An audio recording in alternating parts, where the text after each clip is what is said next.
පුරාණ සාම්ප්‍රදායික තාක්ෂණය පිළිබඳව ඔබට ඉදිරිපත් කරන මේ දේශන මාලාව තුළදී අපි බලාපොරොත්තු වෙනවා විශේෂයෙන්ම පුරාණ තාක්ෂණය කියන්නේ මොකද්ද? ඒකේ සංකල්ප මොන වගේද වර්ධනය වුනේ? ඒකම මේකේ අධ්‍යයනය කරන්න තියෙන පරාස මොනවද කියන කාරණය පිළිබඳව. මේ දේශන මාලාව තුළදී විශේෂයෙන්ම අපි ඔබට පැහැදිලි කිරීමට බලාපොරොත්තු වෙනවා තාක්ෂණයේ ආරම්භය පිළිබඳව කොයි ආකාරයකද ඒක වර්ධනය වුනේ කියන කාරණය. ඒකම තාක්ෂණයේ ආරම්භයත් සමගම කොහොමද මේ සංකල්පමය වශයෙන් තාක්ෂණය පිළිබඳව තියෙන තත්ත්වයන් කොයි ආකාරයකද වර්ධනය වුනේ කියන එක පිළිබඳව පැහැදිලි කරන්නත් ඒකම තාක්ෂණය ඒකම තාක්ෂණ වේදය ශිල්ප විද්‍ය විද්‍යාව මෙන්න මේ අංග පිළිබඳව ඔබට පැහැදිලි කිරීමක් කරන්නත් අපි බලාපොරොත්තු වෙනවා. ඊට අමතරව අපි බලාපොරොත්තු වෙනවා ලංකාවේ තාක්ෂණික සංස්කෘතික අවධි තුලදී කොහොමද මේ සංස්කෘතික පරිවර්තනයන් එක්ක ප්‍රාග් ඉතිහාසයේ, පූර්ව ඉතිහාසයේ, මුල් ඉතිහාසයේ, මධ්‍ය ඉතිහාසයේ ආදී යුගවලදී මේ තාක්ෂණික පරිවර්තනයන් සිදු වුණේ කියන කාරණය. ඒක පුළුල් විදියට අපි ලෝක පරිමාණ වශයෙන් උත් පැහැදිලි කිරීමට බලාපොරොත්තු වෙනවා. ඒකම අපි පූර්ව ඉතිහාසයේ ලෝහ තාක්ෂණය පිළිබඳ සහ ඊට පස්සේ මුල් ඉතිහාසයේ දක්වා එක වර්ධනය වීම පිළිබඳ පුරාවිද්‍යාත්මක සහ සාහිත්‍ය මූලාශ්‍රය ඇසුරින් පැහැදිලි කිරීමට අපි ඔබට බලාපොරොත්තු වෙනවා. ඒකම වැඩි අවධානයක් ඊගාවට අපි යොමු කරනවා ශ්‍රී ලංකාව තුල දැකගත හැකි විවිධ වර්ගවල ස්මාරක. මේ ස්මාරක ආශ්‍රයෙන් ඉදිකිරීමේ තාක්ෂණික ක්‍රම සාම්ප්‍රදායිකව කොයි ආකාරයෙන්ද සිදු කරලා තියෙන්නේ කියන කාරණේ. එසේම අපිට විශාල වශයෙන් තියෙනවා සාම්ප්‍රදායික කලාවන් රාශියක්. මේ කලාවන් රාශිය අතර සමහර ඒවා දැනටමත් ක්‍රියාත්මක ඒවා තියෙනවා, දැනටමත් ක්‍රියාත්මක නැති ඒවා තියෙනවා. ඒ අතරින් අපිට වැදගත් වෙන කාරණයක් තමයි අති පුරාණයේ ඉඳලම පබළු භාවිතා කිරීම. විශේෂයෙන් ප්‍රාග් ඉතිහාසයේ ඉඳලම අපි දකිනවා. එතකොට මේ ප්‍රාග් ඉතිහාසයේ ඉඳලා ආරම්භ වෙන පබළු නිර්මාණය කිරීමේදී ඒ ක්‍රමවේදත් එක්ක මේ සාම්ප්‍රදායිකව ඒව කරේ කොහොමද කියන කාරණේ මේ දේශනාවේදී පැහැදිලි කරනවා. ඊට අමතරව මේ දේශනාව තුළට අපි අන්තර්ගත කරලා තියෙනවා සාම්ප්‍රදායික මැටිබඳුන් නිෂ්පාදනය පිළිබඳ ඔබට පැහැදිලි කිරීමට. ඒකට සාම්ප්‍රදායික මැටිබඳුන් නිෂ්පාදනයේ මාතෘකා කිහිපයක් යටතේම ඔබට අපි මේ දේශනාව තුළදී පැහැදිලි කිරීමට බලාපොරොත්තු වෙනවා. ඊට අමතරව අපි මේ ලංකාව තුළ දැකගත හැකි සාම්ප්‍රදායික කලාවන් වන විශේෂයෙන් ආභරණ කර්මාන්තය පිළිබඳවත් ඒකම තවත් අපිට තියෙන සුළු කලා ශිල්පවල තාක්ෂණය පිළිබඳවත් පැහැදිලි කිරීමක්, ඒකේ සාම්ප්‍රදායික තාක්ෂණය පිළිබඳ පැහැදිලි කිරීමක් සිදු කිරීමට බලාපොරොත්තු වෙනවා. මේ අතරින් තවත් වැඩි අවධානය යොමු කරන්න අපි බලාපොරොත්තු වෙන මාතෘකාවක් තමයි පුරාණ වාරි තාක්ෂණය. මේ වාරි තාක්ෂණය පිළිබඳවත් මේ දේශනය තුළදී ඔබට පැහැදිලි කරන්න අපි බලාපොරොත්තු වෙනවා. මේ දේශන මාලාව තුළින් අපි සිසුන්ගෙන් බලාපොරොත්තු වෙනවා සිසුන්ට මේ පාඨමාලාව තුළින් මෙන්න මේ කාරණාවලට ළඟා විය හැකි කියන කාරණේ. එකක් තමයි මේ සම්ප්‍රදායික තාක්ෂණය එහෙම නැත්නම් ලෝකේ තාක්ෂණයේ ආරම්භය පිළිබඳ ළමයාට සහ මේ දේශන මාලාව තුළදී යම් අවබෝධයක් ලබාගත හැකියාව තියෙනවා කියන කාරණය. දෙවෙනි කාරණය තමයි සයන්ස් සහ ටෙක්නොලොජි කියන එක, විද්‍යාව සහ තාක්ෂණය කියන එක මේ ශිෂ්‍යයාට පැහැදිලි කිරීමට මේ දේශනෙන් පස්සේ හැකියාව ලැබෙනවා කියන කාරණය. ඊගාව එක තමයි සාම්ප්‍රදායික දැනුම කොයි ආකාරයකද වර්ධනය වුනේ කියන එක තාක්ෂණික සංස්කෘතික යුගයේ සුරින් මේ විද්‍යාර්ථීන්ට පැහැදිලි කිරීමට හැකියාව ලැබේ කියන කාරණය. ඊට අමතරව මේ දේශනෙන් අපි සිසුන් ළඟා කරගනී කියලා විශ්වාස කරනවා පුරාණ ලෝහ, වාරි, මැටිබඳු, පබළු, ලාක්ෂා ඇතුළු තවත් සාම්ප්‍රදායික කර්මාන්තවල පැවති තාක්ෂණය ඔබට පැහැදිලි කිරීමට හැකියාව ඇති වෙයි කියන කාරණය මේ පාඨමාලාව තුළින් බලාපොරොත්තු වෙනවා.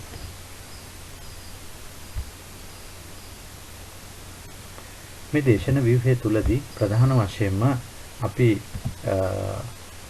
දේශකවරුන් කීප දෙනෙක් සම්බන්ධ වෙනවා. ඒ අතරින් මා විශේෂ අවධානය යොමු කරනවා මෙතනදී තාක්ෂණය පිළිබඳව ආරම්භක දේශනය පැහැදිලි කිරීම සඳහා හැඳින්වීමකට ඒකම ඒ දේශනෙන් පස්සේ මම බලාපොරොත්තු වෙනවා ඔබට ලෝකයේ ප්‍රාග්ඓතිහාසික ශිලාමය තාක්ෂණය පිළිබඳව පැහැදිලි කිරීමක් සිදු කිරීමට ඒකම ඉස්ලාමීය වළම් තාක්ෂණය කොයි ආකාරයෙන්ද ඇති වුනේ ඒක වර්ධනය වුනේ කොහොමද ඒ තාක්ෂණික ක්‍රියාවලිය ශිලාමය වළමක් නිර්මාණය කර ගැනීම තාක්ෂණික ක්‍රියාවලිය කොයි ආකාරයෙන්ද කියලා දේශනාව තුළදී පැහැදිලි කරන්න බලාපොරොත්තු වෙනවා.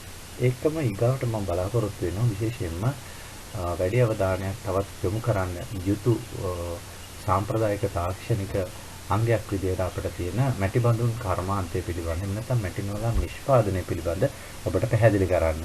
ඒකෙදි විශේෂයෙන් ඔබට මුලින්ම පැහැදිලි කරන්න මම බලාපොරොත්තු වෙනවා පරිසර සංජානන පිළිබඳ.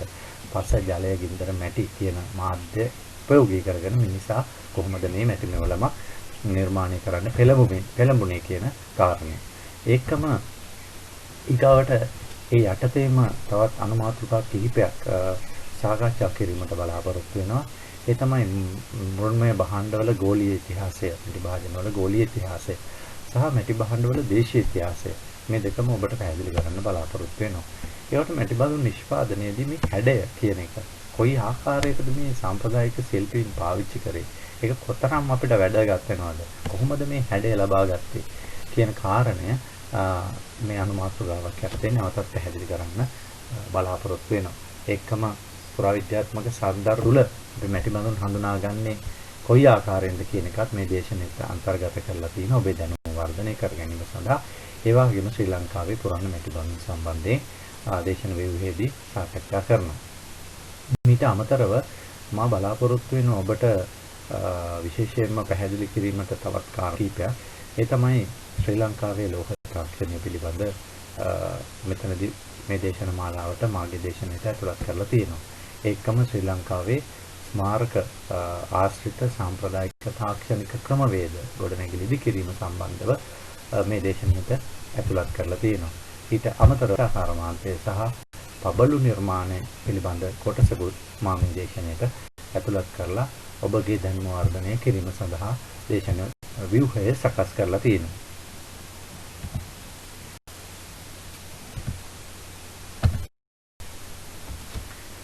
මා කැමති ඊළඟට ඔබට පැහැදිලි කරන්න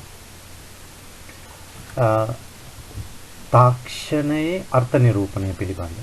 ටෙක්නොලොජි කියන වචනයෙන් අර්ථ දැක්වෙන්නේ තාක්ෂණ විද්‍යාව. ටෙක්නොලොජි කියන වචනයෙන් අර්ථ දැක්වෙන්නේ තාක්ෂණික විද්‍යාව. ඒකට අපි මුලින්ම මේ විද්‍යාව හා තාක්ෂණය කියන එක එහෙම නැත්නම් සයන්ස් ඇන්ඩ් ටෙක්නොලොජි කියන එක කුමක්ද කියලා පැහැදිලි කරගත යුතු වෙනවා. විද්‍යාව කියලා කියන්නේ ස්වභාව ධර්මයේ පවතින මූල ධර්ම තේරුම් ගැනීම. මොකක්ද මේ ස්වභාව ධර්මයේ පවතින මූල ධර්ම ටික? ස්වභාව ධර්මයේ පවතින මූල ධර්ම අපිට දැක ගන්න හම්බෙන්නේ ප්‍රධාන විදිහටම වාතය, ජලය, පස, ගින්දර සහ මේ ස්වභාවික නිර්මාණ ටික. ඒකට මේ ස්වභාවික දේවල් නිර්මාණය වීමේදී මේ මූල ධර්ම කොයි ආකාරයකද ක්‍රියාත්මක වෙන්නේ කියන කාරණය මෙතනදී පැහැදිලි කරගත යුතුයි. මේ ස්වභාවික පරිසරයේ තියෙන මූල ධර්ම මිනිසා විසින් තාක්ෂණික ක්‍රියාවලියක් බවට පත් කර ගැනීම සමග ඒක ටෙක්නොලොජි තාක්ෂණ විද්‍යාව බවට පත් වෙනවා. අපි උදාහරණයක් විදිහට සරල උදාහරණයක් ගමු. අපිට තියෙනවා ජලය. මේ ජලය අපි ස්වභාවිකව දකිනවා ඇලදොලවල, ගංගාවල. ඊට අමතරව එක තැනක රැස් වෙලා තියෙන වැව් වගේ තැන්වල එහෙම නැත්නම් නිකන් ස්වභාවික පතහවල.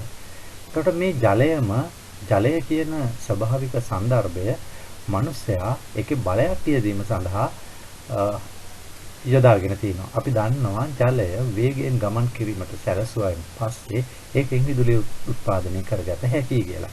එතකොට මේ විදුලිය උත්පාදනය කර ගැනීම සඳහා වූ භාවිතා කරන ක්‍රියාදාමය තමයි තාක්ෂණය බවට පත් වෙන්නේ. එතකොට මේ තාක්ෂණය කියන්නේ විද්‍යාවත් එක්ක එකට මුසු වුණයින් පස්සේ අපට දියුණුවට පත් කරගත හැකි කාරණයක්. ඒක ස්වභාව ධර්මයේ පවතින මේ මූල ධර්ම විද්‍යාත්මක පදනමකට ගිහිල්ලා තාක්ෂණය පාවිච්චි කරලා ඒවා තේරුම් අරගෙන තමාගේ අවශ්‍යතාවලට භාවිතා කිරීම තාක්ෂණයේදී සිදු වෙනවා.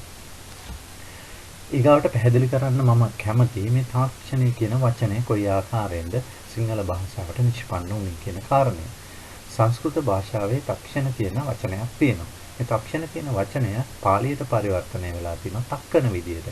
තක්කන කියන එක තමයි වර්තමාන සිංහලයට තාක්ෂණ කියලා පරිවර්තනය වෙන්නේ. එතකොට මේක අපිට අතිශයින්ම වැදගත් වෙනවා මේ සිංහල භාෂාවට මේ වචනය ආවේ කොහොමද කියලා හඳුනා ගැනීමේදී. එතකොට තාක්ෂණය කියන වචනය සම්බන්ධ ඒක සමගාමී තවත් වචන කිහිපයක් අපිට දැක ගන්න හම්බ වෙනවා. ඒ තමයි ටෙක්නික්ස් ශිල්ප විද්‍ය, ටෙක්නික් තාක්ෂණය, ටෙක්නොලොජි තාක්ෂණ විද්‍යාව. එතකොට මෙන්න මේ කාරණා තුන වෙන්වෙන්ව හඳුනා ගැනීම අතිශයින්ම අපිට වැදගත් වෙනවා. ටෙක්නික් එකක් කියලා කියන්නේ යම්කිසි භාණ්ඩයක් හෝ යම්කිසි දෙයක් නිර්මාණය කිරීම සඳහා අනුගමනය කරනු ලබන ක්‍රමවේදය. අපි උදාහරණයක් විදිහට ගත්තොත් ශිලාමය වලමක් නිර්මාණය කිරීම සඳහා පාෂාණයකට තවත් පද පාෂාණයකින් පහර දීලා ඒක වෙන් කරගන්නවා. ඒක තමයි ශිල්ප විද්‍ය විදියට අපි සැලකන්නේ. ඒකට එතන යොදන ටෙක්නික් එක තමයි බලය. බලයක් යෙදීම නිසා තමයි අර ශිල්ප විද්‍යාවේ ඒ පාෂාණය දෙකට වීමටපත් වෙන්නේ. ටෙක්නොලොජි බවටපත් වෙන්නේ මේ ශිල්ප විද්‍යාවෙන් නිර්මාණය කරලා හැඩගස්සා ගන්නාලද නිර්මාණය ඊට පස්සේ තාක්ෂණ විද්‍යාව බවටපත් වෙනවා. මේක අපි හඳුනා ගන්න අවශ්‍ය වෙනවා. ඊගාවට වැදගත්ම කාරණේ තමයි තාක්ෂණය කියන වචනේ science of techniques. විද්‍යාවේ ශිල්ප විද්‍ය තාක්ෂණයේ විද්‍යට තමයි ටෙක්නොලොජි බවටපත් වෙලා තියෙන්නේ. එතකොට මේ ක්‍රියාවලිය සිදු කිරීමේ හැකියාව තියෙන පූර්ණම පුද්ගලයා බවට පත් වෙන්නේ සත්වයා බවට පත් වෙන්නේ මිනිසා. ඒක නිසා තමයි technology is a science of human activity කියලා කියන්නේ.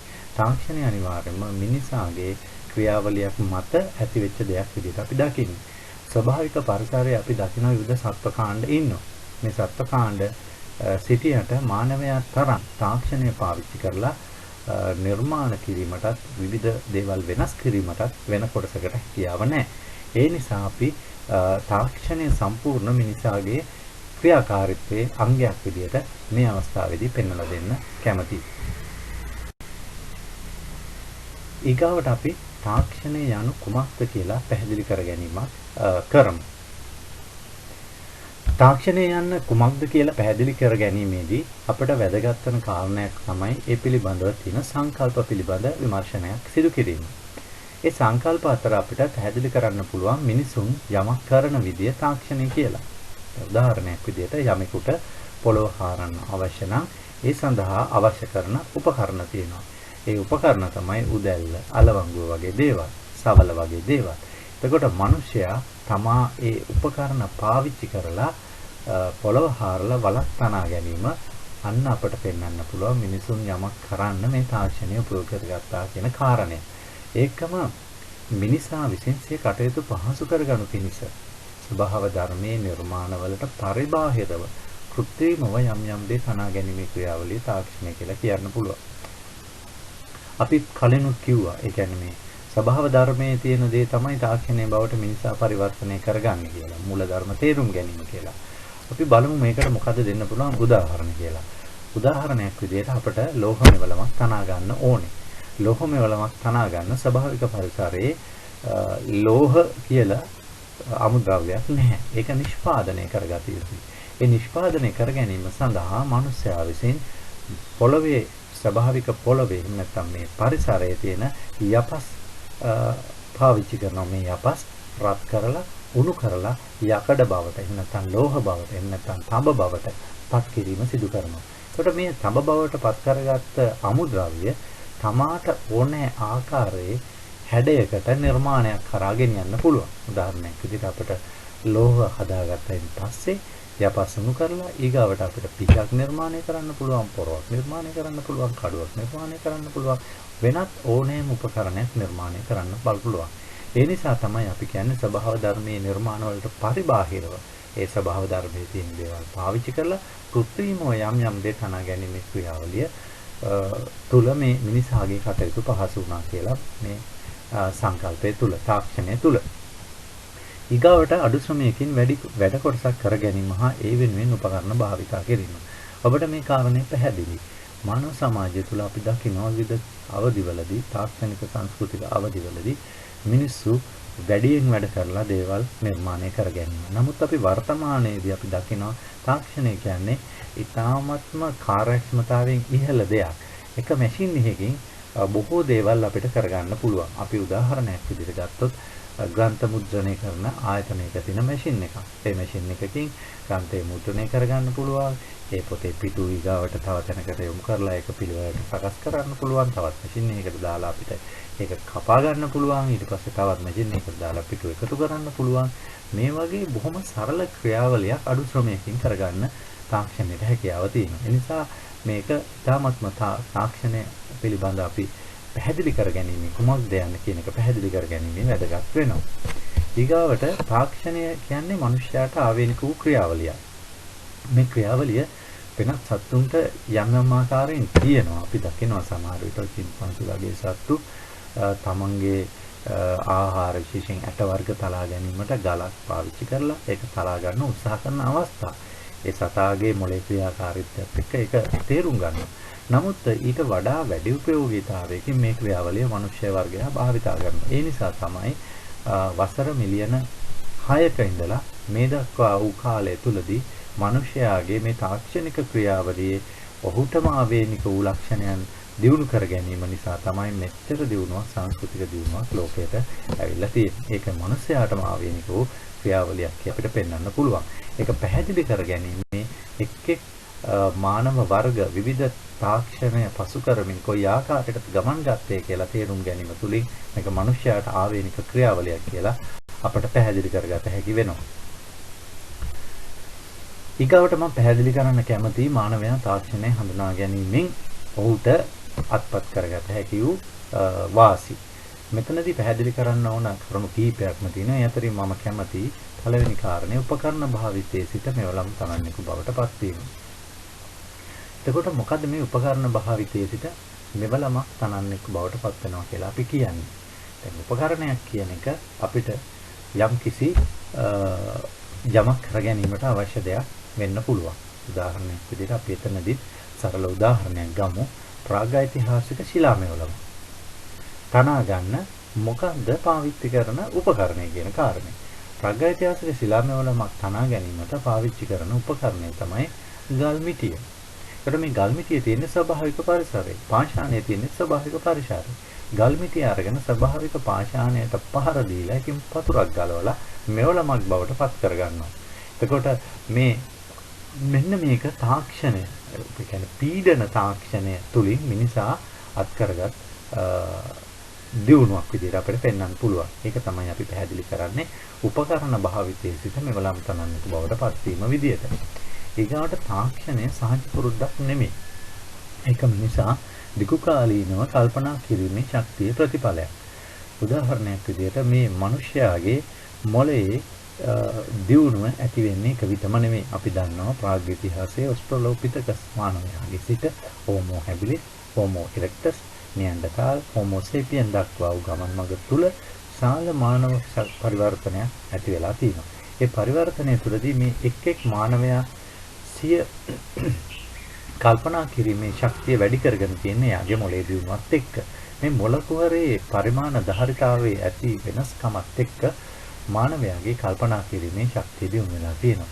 ඒ නිසා ප්‍රාග්ඓතිහාසික යුගයේ ගල් මෙවලම් පාවිච්චි කරලා ශිලා තාක්ෂණය අනුගමන කරපු මිනිස්සු ඊට පස්සේ ලෝකඩ යුගයේ වෙනකොට යකඩ තඹ ලෝහ පාවිච්චි කරලා ලෝහ පාවිච්චි කරන යුගයේදී යකඩ තඹ ලෝකඩ මේ ආදී විවිධ ලෝහ වර්ග පාවිච්චි කරලා උන්ගේ තාක්ෂණය වෙනස් කරනවා.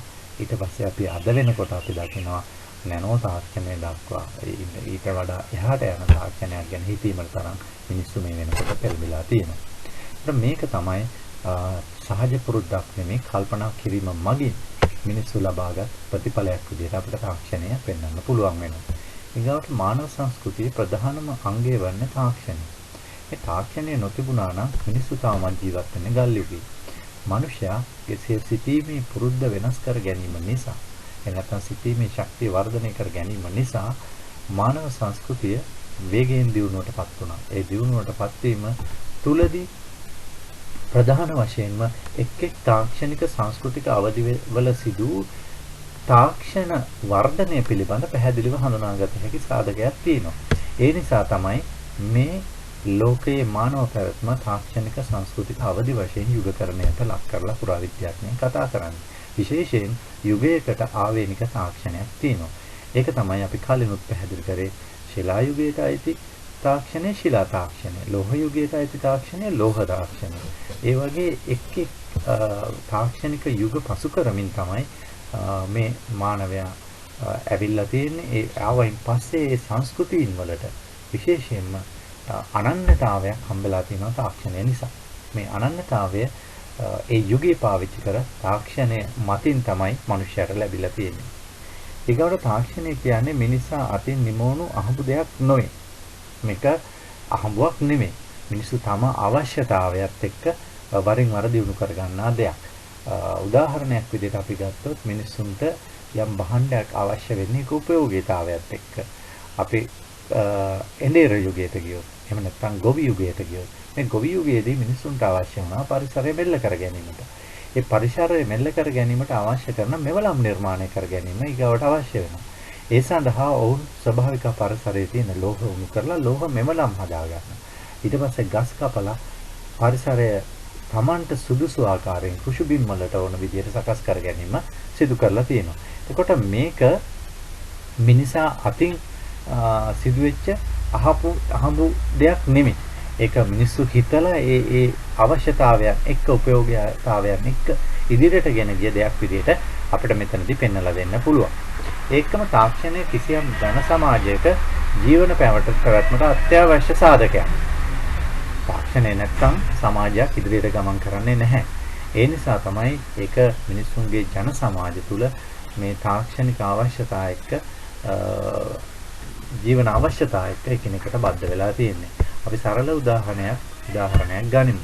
ඒ සරල උදාහරණය තමයි මිනිස්සුන්ගේ ජීවන පැවැත්මට අවශ්‍ය වෙන විවිධ භාණ්ඩ වර්ග තියෙනවා. එතකොට ඒක අත්‍යවශ්‍ය වෙන්නේ කොහොමද? උදාහරණයක් විදිහට අපි නවශිලා යුගයට යමු. නවශිලා යුගයේ අපි දන්නවා මිනිස්සු කෘෂි කර්මාන්තයට ප්‍රවේශ වෙනවා. කෘෂි කර්මාන්තයට ප්‍රවේශ වුණායින් පස්සේ මේ මිනිස්සු ධාන්‍ය වගා කරනවා. ඒ ධාන්‍ය වගා කරාම ඒකෙන් එන අස්වැන්න එක දිනකින් අපිට මේ මිනිස්යාට ඉවර කරගන්න බැරි වෙනවා. ඒ අතිරික්තය මේ ඇයට ඉතුරු කර ගැනීමට අවශ්‍යතාවයක් වෙනවා. අනේ අවශ්‍යතාවයත් එක්ක හිතනවා ඒව ගබඩා කරලා තියන්න ඕන මෙවලම් තරහා ගැනීම සඳහා. එතනදී තමයි මැටි භාජනය නිර්මාණය වෙන්නේ. එතකොට මේ ජීවන පැවැත්මේ අත්‍යවශ්‍ය අංගයක් විදිහට පළමුව ගබඩා කිරීමට දෙවනුව ආහාර පිස ගැනීමට මේ මැටි භාජනය කියන එක අවශ්‍ය වෙනවා. එතකොට මේක අත්‍යවශ්‍ය සාධකයක් බවට පත් වෙලා ඉන්පසු අද දක්වාම මැටි භාජනය වෙනත් භාණ්ඩ බවට පත් වෙනවා. අද වෙනකොට නොන්ස්ටික් භාණ්ඩ බවට පත් වෙමින් මේ භාජනය මිනිසාගේ අත්‍යවශ්‍යතාවයන් සමනයට පත් කරනවා. තාක්ෂණික දියුණුව කියලා කියන්නේ කාර්යක්ෂමතාවය. කාර්යක්ෂමතාවය කියලා කියන්නේ අපි යමකින් යම් මෙවලමකින් අපට ඒකේ උපරිම ප්‍රයෝජනය ගන්න හැකියාව තියෙන එක. දැන් සරල උදාහරණයක් මෙතනදිත් අපි ගත්තොත් අපිට ගන්න පුළුවන් දුරකථනය. ආරම්භයේදී දුරකථනය නිර්මාණය කරපු ඇලෙක්සැන්ඩර් ග්‍රැහම් බෙල් ඒක නිර්මාණය කරේ ගෘහස්ත නැත්නම් ගෙදර පාවිච්චි කරන උපකරණයක් විදියට. නමුත් මිනිසුන්ගේ අත්‍යවශ්‍යතාවයන් එක්ක අවශ්‍යතාවයන් පුළුල් වීමත් එක්ක මේ දුරකථනය ජංගෙන හැකි ලෙස සකස් කිරීමට වර්තමාන වෙනකොට හැකි වෙලා තියෙනවා. ඒකම එතනින් ඒක නැවති වෙලා නැහැ. ඒ කාර්යක්ෂමතාවය අද දුරකථනය පරිගණකයක් දක්වා වූ ක්‍රියාවලියකට පරිවර්තනය කිරීම තරම් දියුණු කරලා ඊටත් එහාට දියුණු කරමින් පවතිනවා. ඒක නිසා ඒ එක මෙවලමකින් එක උපකරණයකින් ගත හැකි වැඩවල වැඩි ප්‍රබලත්වය එහෙම නැත්නම් ඒ වැඩවල වැඩි උපයෝගීතාවය ඒකේ කාර්යක්ෂමතාවයේ විදිහට අපිට හඳුන්වන්න පුළුවන්. මේ ආකාරයට අපි මේ සංකල්ප හඳුනා ගැනීමේදී තාක්ෂණය කියන එක තුල ඒකෙන් මිනිසාට වෙච්ච සංස්කෘතියට වෙච්ච දියුණුව පිළිබඳ අපි පැහැදිලි කිරීම කීපයක් ඔබට කරා. එකම මේ අපි කතා කරන්න ඕන අනිත් කාරණය තමයි අපිට හම්බෙන වචන කිහිපයක්. ඒ වචන කිහිපය තමයි මේ තාක්ෂණයත් එක්ක බැඳිලා තියෙන ටෙක්නොලොජි සහ ටෙක්නොග්‍රැෆි. ටෙක්නොලොජි එකක් කියලා කියන්නේ තාක්ෂණ වේදයකින් කරන දේ තමයි යම්කිසි හැඩයක් නිර්මාණය කිරීම. දැන් ස්වභාවික පරිසරයේ තියෙන ගල මෙවලමක් බවට පත් කරයින් පස්සේ ඒක හැඩයක් නිර්මාණය කරනවා. ඔබට මේ ස්ලයිඩ් එකේ තියෙනවා මං ඡායාරූපයක් දාලා ශිලා මෙවලම් තුනක්. ඒ ශිලා මෙවලම් තුනම නිර්මාණය කරලා තියෙන්නේ තලයක් විදියට. ඒ තලය ගැට ගහලා තියෙනවා ලී එක. ඒකට ඊට පස්සේ එහා පැත්තේ ඡායාරූපේ ඊට ප්‍රතිවිරුද්ධ දිශාවේ තියෙන ටෙක්නෝග්‍රැෆි කියන එකේදී ඒකේ පෙන්නන ක්‍රියාවලියක් ෆන්ක්ෂන් එකක්. ඒ ෆන්ක්ෂන් එක තමයි ඒක හෙල්ලක් විදියට පාවිච්චි කරන එක. එතකොට මේ තාක්ෂණයකින් හැමනිතරම සිදු කරන්නේ ෆෝම් එකක් හැඩයක් නිර්මාණය කිරීම. ඒකේ හැඩය නිර්මාණය කරගත්තයින් පස්සේ ටෙක්නෝග්‍රැෆි එකේදී එහෙම නැත්නම් ඒක භාවිතා කරන ස්වරූපයේදී ක්‍රියාවලියේදී ඒ උපකරණය මොන ප්‍රයෝගිතාවෙන්ද පාවිච්චි කරන්න කියන කාරණයට ටෙක්නෝග්‍රැෆි එකේදී පත් වෙනවා. ඒකට ඒකේ පල්ලෙහායින් මම දාලා තියෙනවා විශේෂයෙන්ම මානවයාත් එක්ක එහෙම නැත්නම් මානවයාත් එක්ක මේ ශිල්ප විදි බැඳෙන්නේ කොහොමද කියන කරුණ පැහැදිලි කරන්න පල්ලෙහායින් තියෙනවා මැටි කලයක්. මේ මැටි කලයට ප්‍රතිවිරුද්ධ දිශාවේ මම දාලා තියෙනවා ඡායාරූප දෙකක්. ඉහළ ඡායාරූපයේ තියෙනවා අප්‍රිකානු කලාපේ කාන්තාවන් ජලය රැගෙනීම සඳහා කලය හිසේ තබාගෙන යන දර්ශනය. පහළ දාලා තියෙනවා දකුණු ආසියානු කලාපේ ජනතාව ජලය අරගෙනීම සඳහා කලය උකුලේ තියාගෙන යන දර්ශනය. එතකොට මේ කල දෙක ගත්තහම ඔබට පේනවා ඒකේ ටෙක්නොලොජි එක තාක්ෂණ වේදය නිර්මාණය කරලා තියෙන ෆෝම් එක හැඩය සම්පූර්ණයෙන් වෙනස්. ඔළුවේ තියාගෙන යන කලේ කටේ ගැටිය එතරම් පෙන්නුමකට ලක් කරලා නැහැ. නමුත් උකුලේ තියාගෙන යන කලේ ගැටියක් සකස් කරලා තියෙනවා. ඔබට ඒකෙන් පැහැදිලි වෙන කාරණය තමයි ඒ ගැටිය නිර්මාණය කිරීමට හේතුව වෙලා තියෙන්නේ අතෙන් ඒක හොඳට රඳවා ගන්න. ඒක තමයි අපි කියන්නේ anthropology of techniques කියලා. එතකොට මෙන්න මේක science of techniques කියන එක anthropology of techniques එකක් බවට විද්‍යාවේ ශිල්ප විද්‍ය මානව විද්‍යාවේ ශිල්ප විද්‍යාවක් බවට පත් කර ගැනීමක් සිදු කරලා තියෙනවා.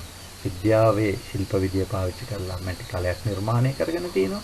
මේ මැටි කලය මානව විද්‍යාවේ ශිල්ප විද්‍යාවක් විදිහට එක් අයගේ අවශ්‍යතාව සඳහා එකම උපකරණය එකම මෙවලම විවිධ ආකාරයෙන් භාවිතා වීමක් මෙතන හඳුනා ගන්න පුළුවන් වෙනවා. ඒ නිසා මෙතනදී ඔබ හොඳට හඳුනා ගන්න ටෙක්නොලොජි එකකින් තාක්ෂණ වේදයකින් කරන්නේ අනිවාර්යයෙන්ම ෆෝම් එකක් නිර්මාණය කිරීම. ඊගාවට ටෙක්නෝග්‍රැෆි එකකින් ඒකෙන් කරන ක්‍රියාවලිය ඒ නිර්මාණය කරන හැඩය මොන ආකාරයෙන්ද භාවිතා කරන්න කියන කාරණය තමයි ටෙක්නෝග්‍රැෆි එකකින් මූලික වශයෙන් සිදු කරනු ලබන්නේ. මේ ස්ලයිඩ් එකෙන් මම ඊගාවට ඔබට පැහැදිලි කරන්න කැමති තාක්ෂණයේ පරිවර්තනය කොහොමද වුනේ කියලා. ඒක මම පැහැදිලි කරනවා තාක්ෂණයේ පරිවර්තනය හා ගමන් මඟ විදියට. මුලින්ම පැහැදිලි කරන්න ඕනේ තාක්ෂණය ආරම්භ වෙන්නේ ශිලා යුගයෙන්, ප්‍රාග්ඓතිහාසික යුගයෙන්. ප්‍රාග්ඓතිහාසික යුගයේ ආරම්භ වෙන්නේ ඔබ දන්නවා වසර මිලියන 6කට කලින් ඔස්ට්‍රලෝපිතකස් මානවයා. නමුත් මේ මානවයා ශිලා මෙවලම් නිර්මාණය කර මානවයෙක් විදිහට සැලකෙන්නේ නැහැ. අපි දන්න විදිහට විශ්වාස කරන විදිහට ශිලා මෙවලම් නිර්මාණය කිරීමේ පුරෝගාමියා බවට පත් වෙන්නේ හෝමෝ හැබිලිස්. ඔහු තමයි ස්වභාවික පරිසරයේ තියෙන පාෂාණ කඩලා මෙවලමක් බවට තනා ගන්න උත්සාහ කරන ප්‍රබලයක් පළමුවෙන්. මේ හැබිලිස්ගේ කාලේ නිර්මාණය කරන මෙන්න මේ ස්වභාවික පරිසරයේ තියෙන ශිලා මෙවලම් අපි ප්‍රාග්ඉතිහාසයේ දකිනවා මේ ආරම්භක තාක්ෂණය ආරම්භන අවස්ථාව විදිහට. ඊට පස්සේ අපි දකින්නේ හෝමෝ ඉරෙක්ටස් වෙද්දී මේ තාක්ෂණය දියුණු කරනවා අත්පොරව දක්වා. ඒ අත්පොරවේ තාක්ෂණය මෙවලමක් විදිහට පාවිච්චි කිරීම තමයි අපි දකින්නේ. ඊට පස්සේ අපි නියැන්ඩර්තාල් හෝමෝ සේපියන් මේ වෙනකොට අපි දකිනවා විශේෂයෙන්ම ඊගාව පරිවර්තනයට එනවා ශිලා මෙවලමක් පමණක් නෙවෙයි වෙනත් උපයෝගීතාවයන්ට අවශ්‍ය මෙවලම් නිර්මාණය කරනවා. එතනදී විශේෂයෙන්ම අපිට වැදගත් වෙන කාරණය තමයි මේ මෙවලම් අතර හඳුනාගත හැකි ඇඹරුම් ගල්, ග්‍රයින්ස්ටෝන්, එකම දාගල්, මෝල් ගස්, පෙස්ටල්ස් මේවා අපිට හඳුනාගත හැකි වෙනවා මේ තාක්ෂණයේම දියුණු අවස්ථාවලදී වෙනත් කාර්යයන් සඳහා පාවිච්චි කරන මෙවලම් විදිහට නිර්මාණය කරගත්ත අවස්ථාවක් විදිහට ප්‍රාග්ඓතිහාසික සංස්කෘතියේම ගමන් මගේ. මේ ප්‍රාග්ඓතිහාසික සංස්කෘතියේ ගමන් මගේ තුන්වෙනි අවස්ථාවට පත් වෙනකොට නවශිලා යුගයට පත් වෙනකොට මේ ශිලා මෙවලම් සංස්කෘතිය තවදුරටත් ක්‍රියාත්මක වෙමින් ඊගාවට මැටි මෙවලම් නිර්මාණය වෙනවා.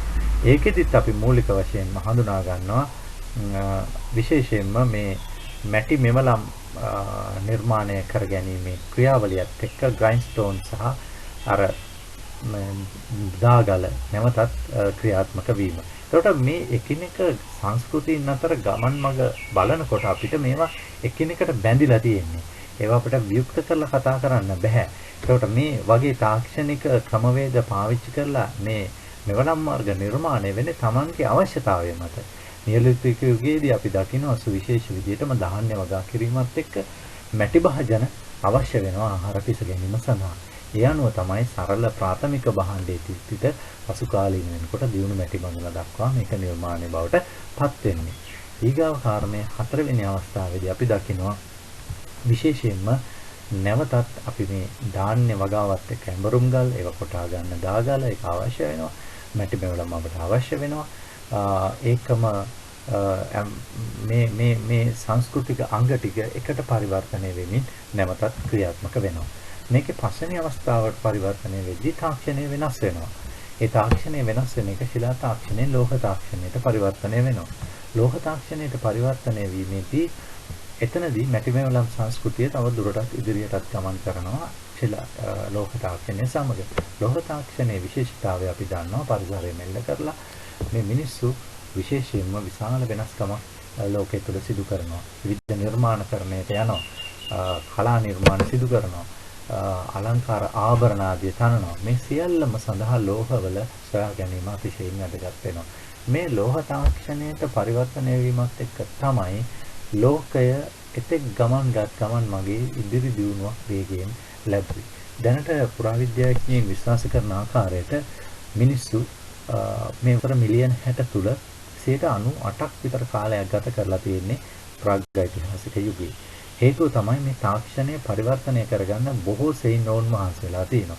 නමුත් ලෝහ තාක්ෂණය සොයා ගැනීමෙන් පස්සේ තාක්ෂණය වේගයෙන් දියුණු වෙලා තියෙනවා අද වෙන විට. ඒකට ඒ ලෝහ තාක්ෂණයෙන් අත්පත් කරගන්න නිසා තමයි අද වෙනකොට මිනිසා වෙනත් ග්‍රහ ලෝක දක්වා ගමන් ගැනීමේ වූ තාක්ෂණික ක්‍රියාවලියකට පරිවර්තනය වෙලා තියෙන්නේ. ඒ නිසා මේ තාක්ෂණයේ ගමන් මඟ තාක්ෂණික සංස්කෘතික අවධි තුලින් අපි පැහැදිලි ලෙස හඳුනා ගැනීම ඉතාම වැදගත් කියලා මෙතනදී පෙන්වලා දෙන්න පුළුවන්.